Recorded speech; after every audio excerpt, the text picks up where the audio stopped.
Hey guys, Mike with Long Range with the Lilies. I know it's been forever since we did a video. We've been very busy with life and everything else. And quite honestly, guys, the channel isn't a huge priority for us. It's not a big source of revenue for us, or even a very small source of revenue, to be honest. We've always maintained the channel as a way to kind of share our journey, talk about important topics. Again, we've never taken the approach that like we're the pros and you guys need to do what we do. It's more of here's kind of our journey, the lessons we've learned along the way, and here's our mistakes. Don't repeat them. We've enjoyed having experts on. Every now and then we discuss a topic that's a little bit controversial, and this week is sort of similar. And when I say controversial, it's not that controversial. So calm down. I'm not making another video that's going to anger the internet, I hope. So what brought this up was a couple days ago. It's September 21st. I've made a Facebook post where the NRL Hunter had posted their schedule, and I was like, man, it's awesome that their schedule's out, a little bit in advance of the season. I dream of a day, and this is paraphrase, I dream of a day when the PRS schedule is released well in advance of the season, and, ideally it's deconflicted from the NRL. I was a little surprised and disappointed, quite frankly, in some of the responses that I got that, it's impossible, it can't be done, there's too many matches, blah, blah, blah, blah, blah. I understand that sentiment. I've been a match director. I've been part of, deconflicting a national level series. I understand what goes into it. The way it's done currently is, the directors of the series or owners, whatever you want to call them, either they or a person they, assign the responsibility to does the schedule. They call the match directors. Match directors are always looking for the ideal window for their match. And then you kind of play this game of back and forth and, whose match had which weekend and who's got the priority, and there's a lot of personality involved. It's pretty laborious, if that's a word, process that takes an inordinate amount of time, and it can be very frustrating for the person that's doing the schedule. I understand all that. It's so painful, in fact, that it's my understanding, and I could be wrong on this, that the PRS has identified a person that's responsible for that. It would probably help if that person wasn't, a knuckle dragger that shot a 308, but I'm kidding, man. I love you. You know it. But that's, the way it goes. So when I got all these responses that things are impossible, my initial response was like, guys, it's 2025. This isn't that hard. And it's really not. And I'm going to show you, I use ChatGPT, very similar to what the PGA Tour does. I gave it some parameters of, hey, create the ideal schedule based around good weather. And I assign good weather as lows greater than 40 degrees and highs less than 90. And I understand that's not a perfect solution. For example, Prosser, Washington, 90 degrees is ridiculously hot. It doesn't sound like a lot, but it actually is. So this isn't a perfect solution, but what I'm trying to convey is how little time it took and how things can be done if we just apply a how do we get to yes, how do we solve the problem attitude, instead of throwing up our hands, saying it's impossible, and sticking with the way we've always done things. Guys, when you stop asking questions and you stop questioning why we do things the way we do them, you are stifling innovation and you're not going to advance any further.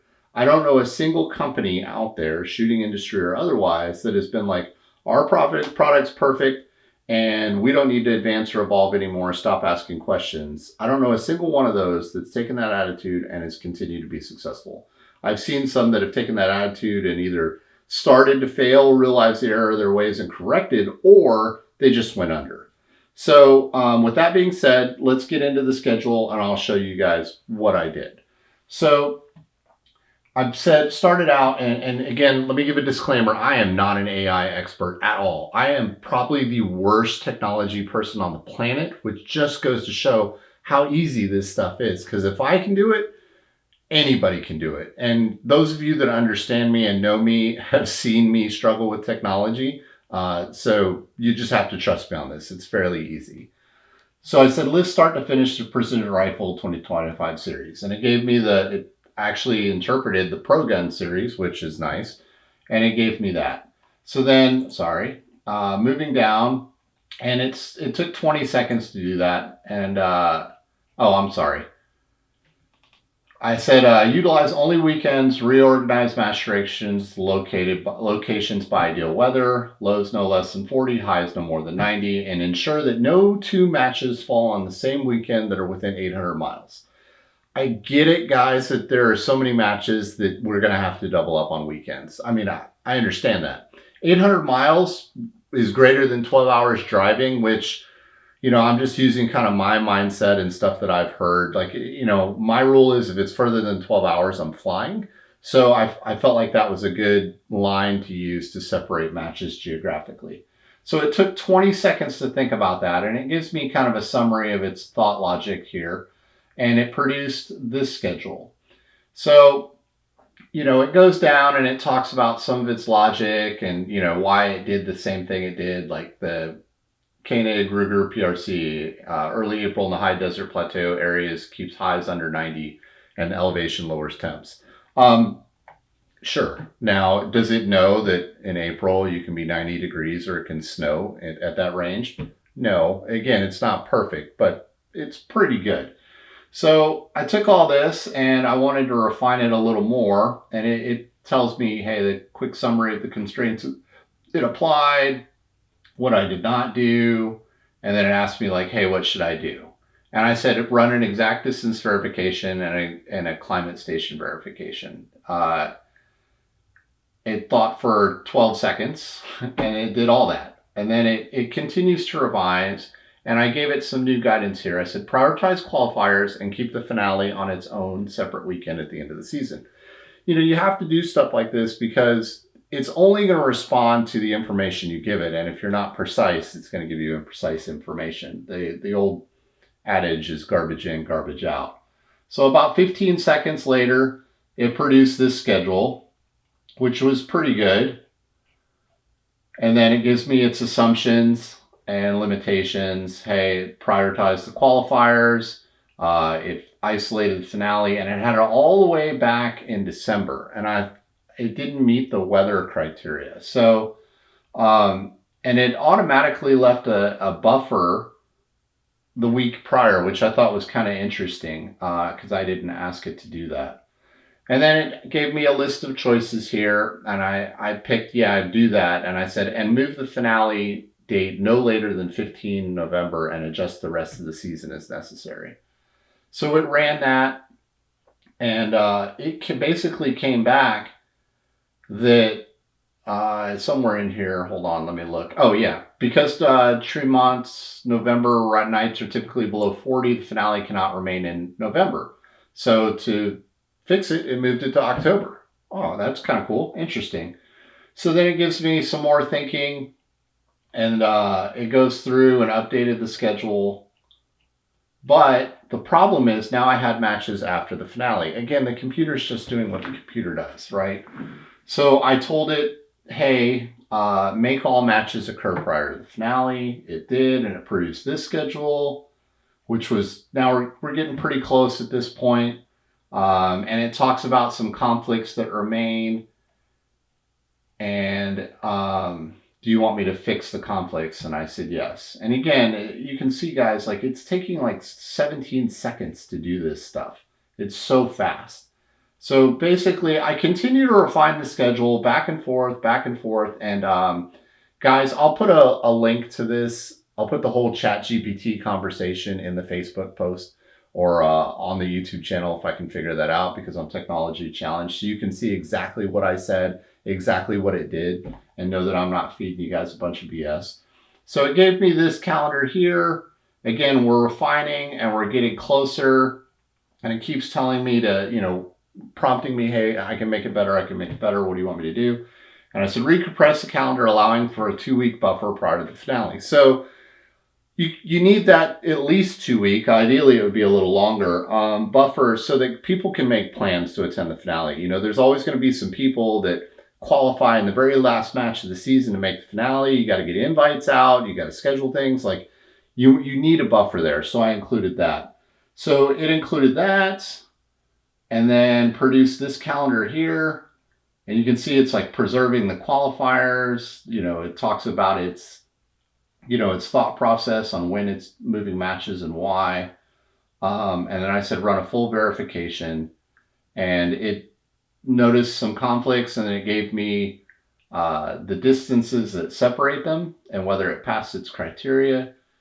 And so it keeps going, and it keeps recommending new steps for me to take. Do you want me to get precise? Do you want me to get centroid coordinates for the cities as I move through them? And so it does all that. And then basically I'm going to skip ahead because I know this is just me rambling and scrolling through a screen really fast. It tells me the matches that it moved and why, and it produced this schedule.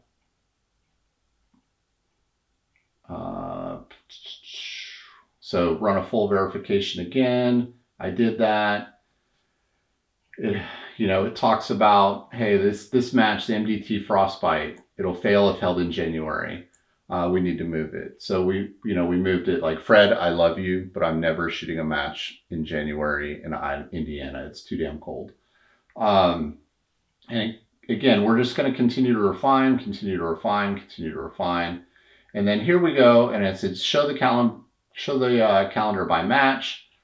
And it did. So this is we're getting really close to a final calendar for the PRS. And then it combined a bunch for the nature of brevity. And I said, no, show me all of it. Show the full calendar, including August and September. So this is the full calendar if we did the PGA Tour thing and reorganized the PRS according to weather. So I said, all right, that's pretty good. Label this schedule the PRS 2025 optimized. So basically, I've got my final product. I'm calling this PRS 2025 optimized. So it gave me the schedule. It can post it into my calendar if I wanted to. Again, all this is based around the weather, no conflict within 800 miles. The finale is isolated on its own weekend with at least a 2-week buffer ahead of it. So then I said, list the 2026 NRL Hunter matches by date. It couldn't find it online, so I said, hey, use this picture, and it did. So it produced the calendar. So then I said, utilize the same methodology on the PRS 2025 optimized and apply it to the NRL Hunter 26. And it did that. It gives me its explanation. It automatically treated the Grand Slam as the season finale because it was invite only. So it's fairly intuitive. And then it produced kind of its optimized schedule. And you'll notice the NRL Hunter has done a pretty good job of basically scheduling around the weather anyway, and most of the matches were unchanged. So then it asked me to take some other steps. It had moved the Paloma Challenge, which is a non-points match, which in my mind doesn't really affect the finale. If you want to shoot it, you shoot it. But it doesn't affect the NRL Championship. So I told it to move it back. And I go back. That caused a lot of consternation with the program because I'm telling it to violate a rule that I had already given it. So basically, we go back and forth a little bit. I have to pick options, and then I get to a new NRL Hunter optimized. And it labeled some matches as qualifiers, which the NRL Hunter doesn't have. So then I said, hey, the NRL Hunter doesn't have qualifiers. Remove that label from the schedule. And then it did. And so it produced the NRL Hunter 2026 optimized 1-week buffered calendar. And that's just the 1 week from Paloma to the calendar. I said, hey, call this schedule NRL Hunter 2026 optimized. So NRL Hunter 2026 optimized is done. And I said, merge the NRL Hunter 2026 optimized and the PRS 2025 optimized into one calendar for 2026. And it gave me some questions. It said it needed to clarify things before it can do this. The PRS schedule was for 2025, but you're asking for 2026. Do you want me to roll the 25 dates forward a year? Yes, of course. And then, do you want a combined view of 2 different years or listed together? And I said, now 1 year. And then, do I want to use basically the same parameters, the 800-mile separation, the weekend only, the ideal weather, blah, blah, blah, blah, blah. And I said, or is it acceptable if PRS and NRL Hunter overlap weekends, regardless of distance? And I said, A plus B, keep the same rules and make sure that there's distance. So this is what it did. It thought for 14 seconds and said, hey, it's a large merge. And then it spit this out. The 2026 calendar, PRS, NRL merged with no two matches occurring within 800 miles of each other. So you can see everything is listed here. There were a couple collisions or, conflicts, and they were resolved. It talks about how it moved stuff. Basically there were 120 events. Cross-season weekend potential collision were checked by regional proximity, then exact distance for same region conflicted weekends. There were 12 conflicts. It fixed them. Out of 7 actual less than 800 miles conflict, and it resolved by moving the lower priority event earlier one weekend. And it said all moves were NRL unless the PRS event was a non-qualifier or no NRL alternative exists. And then PRS qualifiers were never moved because I had told it earlier in the thing that PRS qualifiers shouldn't be moved. And again, you can tailor this as you want to. And it gave me some outputs, and it gave me this CSV file that I can download and export and give to everybody. And it has everything, the final and original weekends, lat long, where the climate station is, what the temperatures are, everything. And so then I said, hey, how long did this process take start to finish? Because I had done some kind of playing around with this and actually the drive-through at Chick-fil-A while I was waiting on my order, there was some extra time in here. But realistically, today it took 30 to 45 minutes, but it's saying that it may have run a little quicker because I had already done some research, so it already had kind of coordinates and stuff like that. But even if you take the worst case scenario, start to finish, it's 3 to 4 hours of focused work. I don't really think that that's too much to ask. And guys, I'm not doing this to criticize or sharpshoot. I know that the people that run these series are very busy, and that this is a very simplistic solution that doesn't account for match director personality, stuff like, hey, this has always been my weekend, stuff like that. And I'm not so ignorant to think that that's not a small thing, because it is a big thing. So I think that there's better ways. I think that we can do this. You can apply the same thing to PRS regional deconflicting from PRS National Pro Day matches. For example, this weekend, there's the War Rifles match, which is where the finale is. So a lot of people are wanting to shoot that because it's the same location the finale is going to be. So you get one more rep at the location. But more concerning to me is you have the Twisted Barrel second match in Little Rock, Arkansas, and the PRS Southeastern Region Championship on the same weekend as well. And those two matches are fairly close together. And they do pull from the same group of shooters, even though they're technically, I think, across regions. But I mean, I don't know the exact distance, but I'm very certain it's under 800 miles. So again, guys, I'm not doing this to sharpshoot. I'm not doing this to criticize. I'm not doing this to hurt anybody's feelings, except maybe, the guy in the beginning that shoots at 308, but he deserves everything he has coming to them. But just to put it out there, put the information out there and show that this can be done if you apply just a little bit of innovation and a little bit of effort to it. So I'm sure that there are comments and there's a million things in here that I've missed, little details or maybe big details. The point is not that this is a perfect calendar. The point is that this is a surmountable problem and that we can get past this. So with that being said, guys, hey, thanks for watching. I can't tell you when the next video is going to come out, but we do appreciate those of you that watch these videos as they come out. Feel free to hit us up in the comments. We enjoy rational conversations and disagreements. If you're just going to come in there and yell and scream, then I don't really have anything for you. You should start your own podcast. Other than that, I don't have anything else. Y'all have a great day, and we'll see you out there.